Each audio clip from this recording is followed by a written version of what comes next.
죽음은 삶과 동시에 시작되고 살아있는 존재는 반드시 죽는다는 것 모르는 사람 없습니다.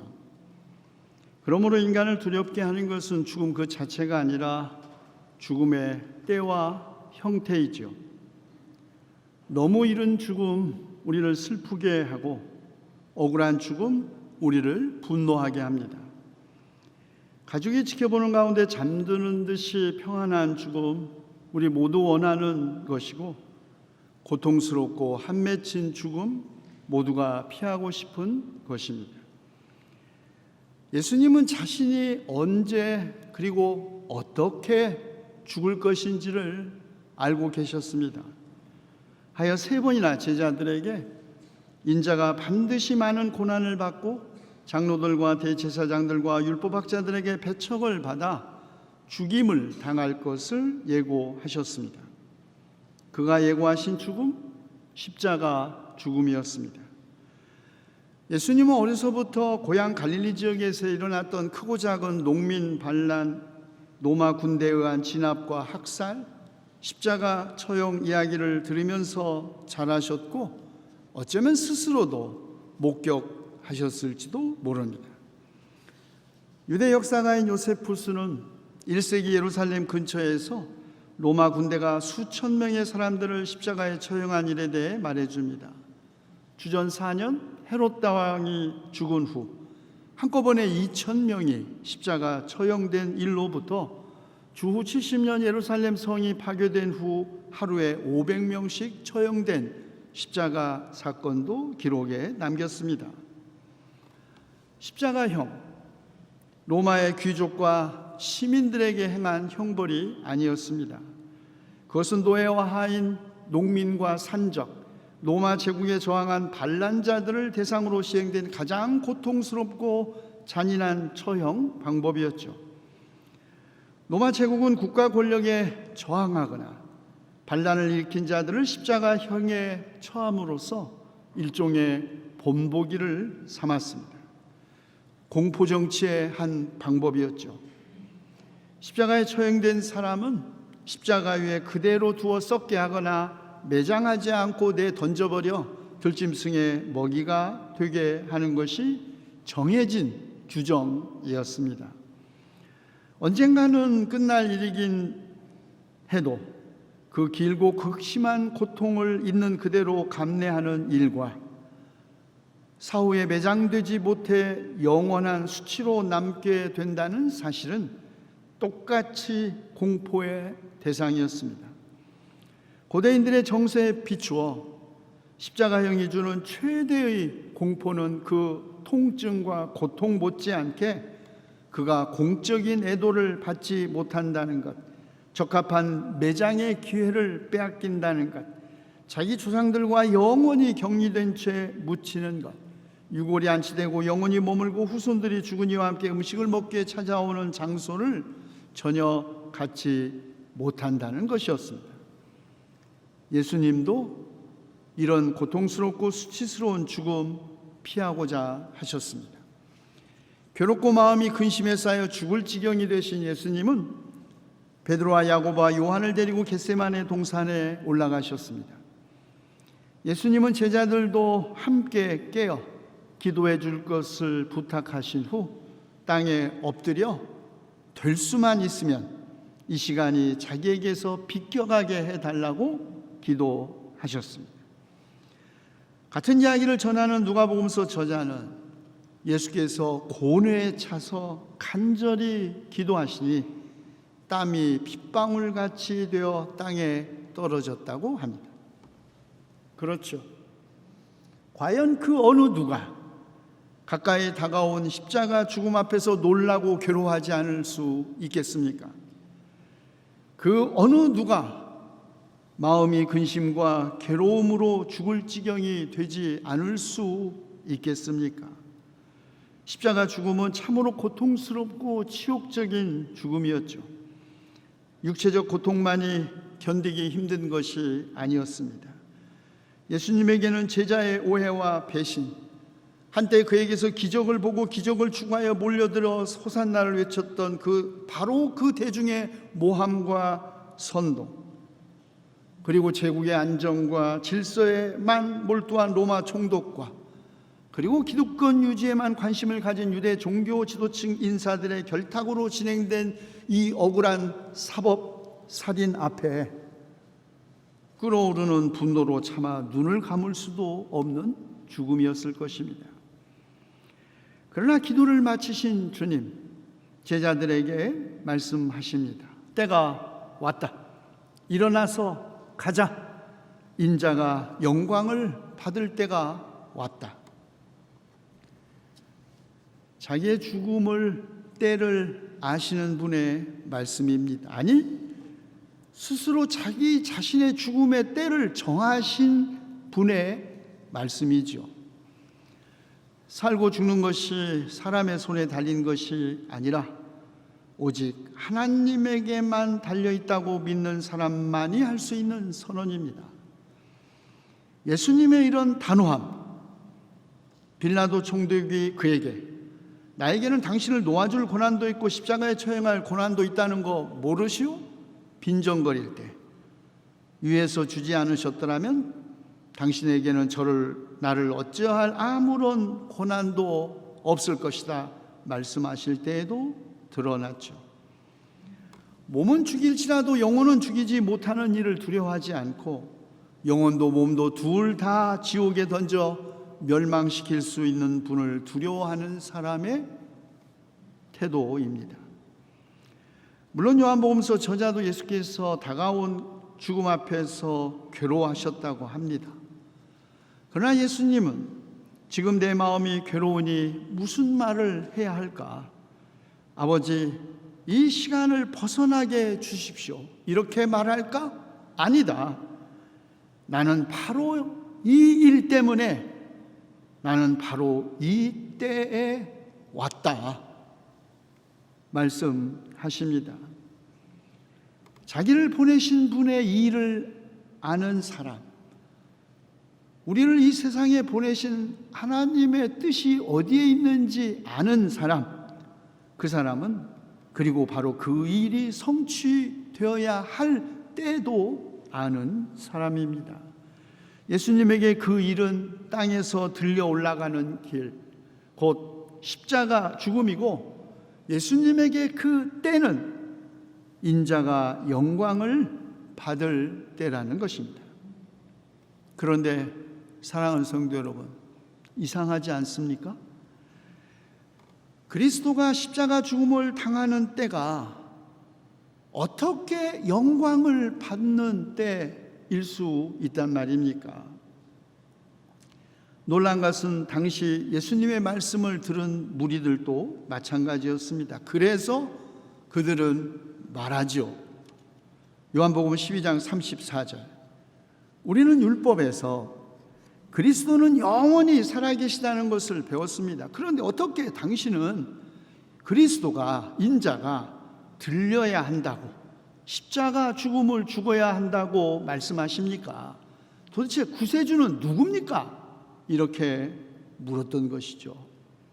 그리스도는, 구세주는 죽으면 안 됩니다.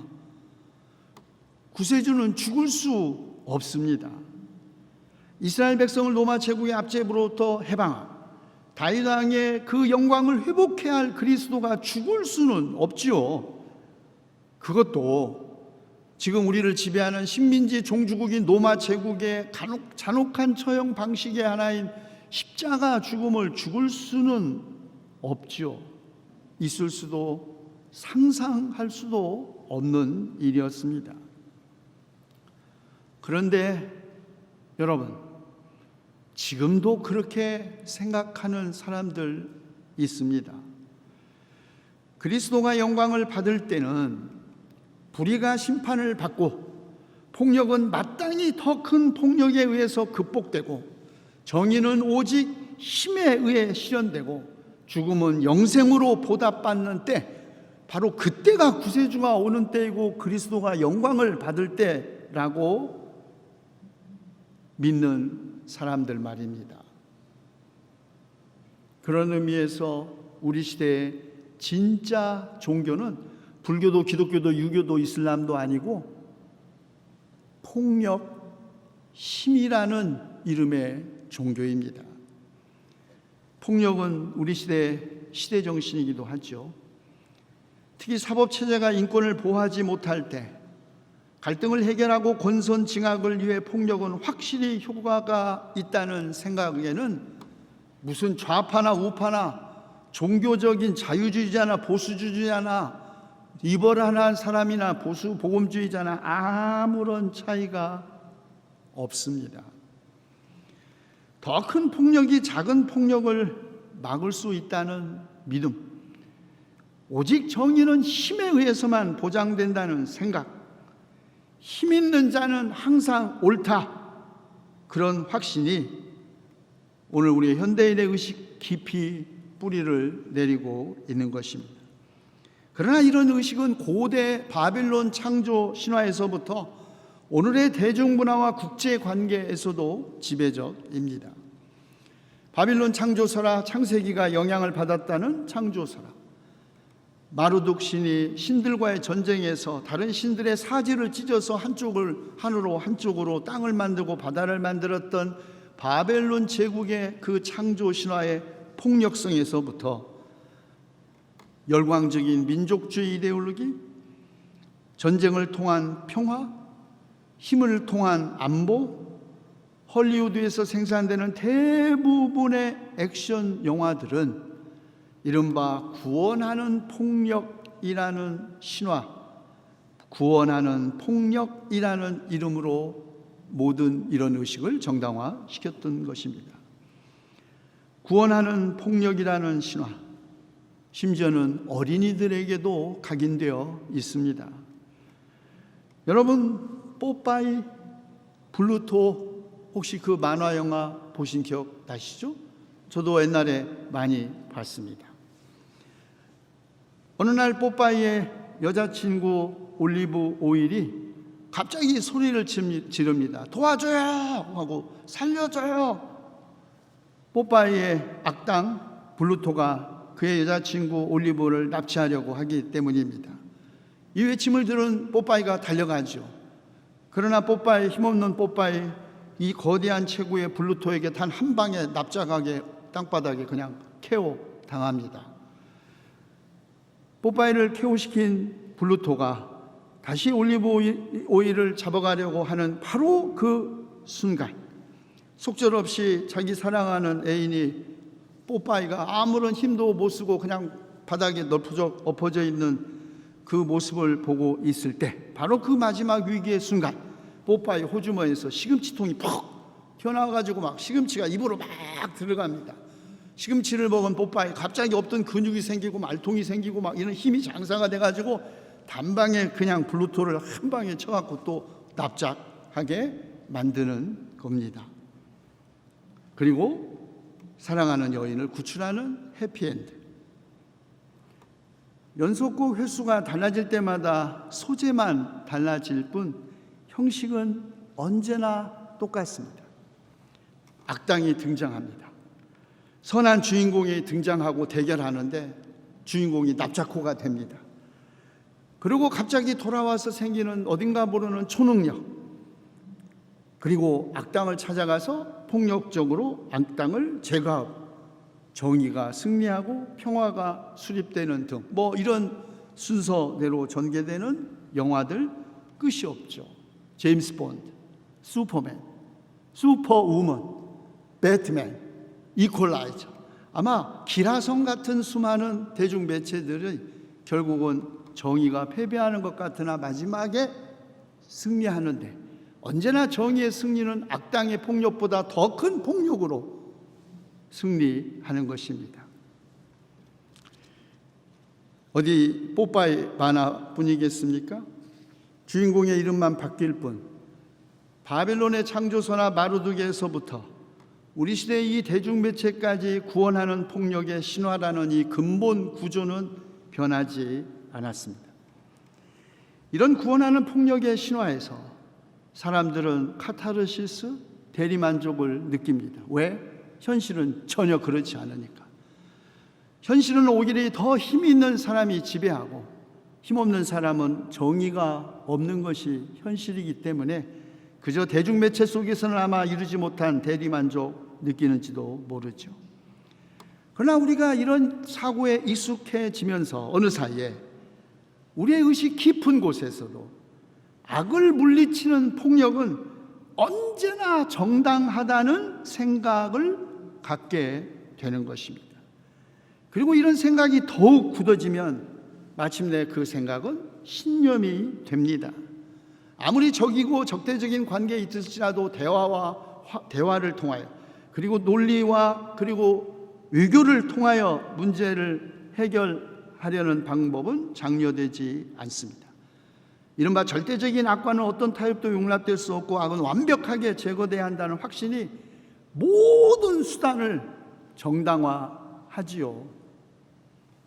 가까이는 이라크 침공부터 수도 없이 많은 예를 우리는 들을 수 있습니다. 9.11 테러 이후에 관타나모 수용소 이야기도 마찬가지입니다. 이런 생각은 사실 민주주의나 오늘의 우리가 가지고 있는 사법체제에 대한 불신 혹은 거부입니다. 공적 수단이 마땅한 것이 못 된다고 생각하기 때문에 사람들은 우리를 악으로부터 구원해 줄 무언가 구세주 그리스도 메시아를 기대하고, 그리고 그렇게 갑자기 나타난 메시아적 영웅은 무슨 사법 절차와 정당한 절차를 거치지 않고 매우 직접적이고 단순한 해결책을 제시합니다. 지루하고 무기력한 공적 절차보다는 빠르고 폭력적인 해결 방식을 선호하게 되는 것이죠. 이렇게 직결 처분식의 정의를 선호하면서 메시아적 구원자를 갈망하는 것은 사실은 본질적으로 전체주의적 환상이라고 할 수 있습니다. 히틀러가 등장했을 때 왜 독일 민중이 그에게서 구원이 온다고 하일 히틀러 환호했는지 보면 압니다. 그러니 예수님이 메시아가 십자가 죽음을 죽게 될 것이라고 말씀하셨을 때 주변의 유대인들과 그리스인들은 전혀 이해하지 못했고, 그래서 우리는 율법에서는 그리스도는 영원히 살아계시다, 구세주 영웅은 죽지 않는다 이렇게 배웠는데 어떻게 당신은 구세주가 십자가 죽음을 죽어야 한다고 말씀하시는 겁니까?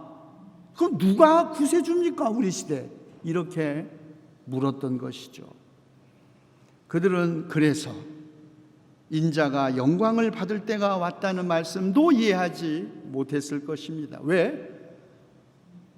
영광은 승리자의 몫이지 패배자의 몫이 아닌데 명백하게 십자가가 기다리고 있는 패배한 그리스도에게 도대체 무엇이 영광일래 그 메시아가 영광을 받을 때가 온다는 말일까 이해하지 못했을 것입니다.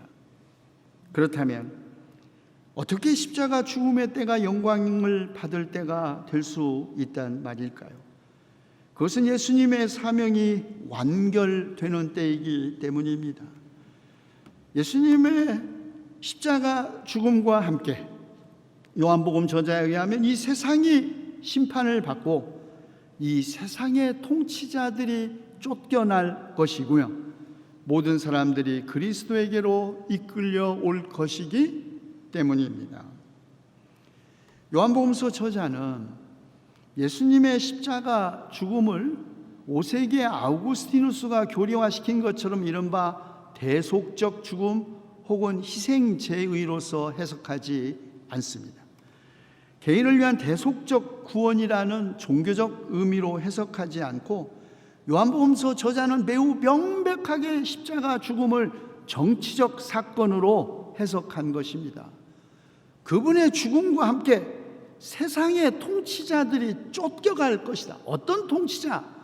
오직 힘만이 정이고 오직 힘에 의해서만 진리가 정의가 지켜진다고 믿는 그 모든 통치자들이 쫓겨날 것이라는 말입니다. 요한에게 십자가 사건은 세상을 심판하고 세상의 통치자를 몰아내는 사건이었습니다.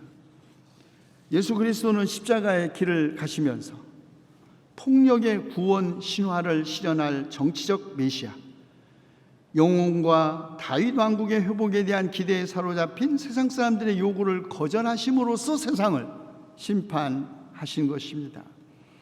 그리고 폭력은 오직 더 큰 폭력에 의해서 극복될 수 있다는 신념과 제도화된 공권력, 국가폭력으로 인간의 생사여타권을 쥐고 인간 위에 군림하고 있었던 로마 총독에게 내 나라는 네 나라 말고, 니네 나라 로마 제국 말고 내 나라는 이 세상에 속한 것이 아니야. 내 나라는 힘 있는 사람이 정의인 나라 아니라고 그렇게 말씀하심으로써 그런 세상의 통치자들은 더 이상 주님의 나라에 속하지 않는다고 선언하심으로써 그들을 심판하신 것입니다. 그리고 십자가 죽음을 죽으심으로써 그 모든 형태의 폭력의 실체를 다 드러내셨습니다. 어디 물리적 폭력만 폭력입니까? 언어 폭력, 물리적 폭력보다 더 살인적일 수 있습니다. 유대 종교자들의 살해 의지와 음모, 한때는 기적을 추구해서 그에게 몰려들었으나 이제 그들에게 선동된 눈먼 대중의 모함과 외침, 제국의 질서와 안정을 위해 사법 정의를 이미 포기한 로마 총독 빌라도의 무관심, 단지 명령에 따라 나는 아무런 잘못이 없다. 왜? 시키는 대로 했으니까. 시키는 대로. 예수님을 고문하고 십자가에 못 박은 로마 군인들의 그 발가벗은 폭력의 실체가 예수님의 죽음의 과정에서 다 드러난 것이죠. 예수께서 이 십자가의 길을 가셔야 했던 이유, 그것은 그가 죽지 않고서는 영원한 생명에 이를 수 없다는 걸 아셨기 때문입니다. 그리고 제자들에게 말씀하셨죠. 나를 섬기려고 하는 사람은 누구든지 나를 따라오너라. 내가 있는 곳에는 나를 섬기는 사람도 나와 함께 있을 것이다. 섬김은 따름으로 인도하고 그 따름의 마지막은 십자가입니다. 그러나 주님을 섬기는 사람, 주님을 따르는 사람을 아버지께서 높여 주실 것이라고 약속하십니다. 유감스럽게도 새 번역은 높여 주실 것이라고 번역함으로써 예수님의 뒤를 따르는 십자가의 마지막이 마치 우리들의 신분 상승인 것처럼 오해할 여지를 남겼습니다. 그러나 헬라어 본뜻은 귀하게 여기다라는 뜻입니다. 예수님을 섬겨 그의 뒤를 따르는 사람, 그 길 위의 마지막이 십자가일지 모르지만 그를 하나님께서 귀하게 여겨 하나님과 함께 있게 하고 하나님의 영광에 참여시킬 것이다, 이 말씀입니다. 철저하게 비폭력의 길을 가신 주님, 악에 대한 도피나 굴복 혹은 폭력적 보복이 아니라 비폭력 저항을 통해 원수는 물론 모든 사람을 자기에게로 이끌어 오기 위해 십자가의 길을 가신 주님을 따르는 제자들에게도 죽음이 따르겠지만 마침내 주님께서 그들을 귀하게 여기시고 주님이 계신 곳에 함께 있는 영광에 참여시키실 것입니다. 우리가 아는 대로 이 요한복음의 이 이야기는 처음에 명절에 예배하러 올라온 사람들 가운데 이방인인 그리스 사람 몇 명이 예수님을 만나려고 제자들에게 부탁한 사건으로 시작됩니다. 예수님은 그들이 만나고자 하는 자기 곧 구세주는 그들이 혹시 기대하고 만나려고 했던 메시아에게 기대했던 종교 체험이나 황홀경이나 신비한 체험과 이적을 통해서 만나지는 것이 아니고 오직 그를 따름으로써, 다시 말해 십자가 죽음으로 인도하는 섬김의 길에서 만날 수 있다, 그것을 보여주신 것이죠. 그리고 그 섬김의 길은 한편으로는 폭력을 통한 정의와 정의를 통한 평화 사이의 선택이고, 승리에 의한 평화 팍스 로마나와 정의에 의한 평화 팍스 크리스티 사이의 선택입니다. 그렇습니다.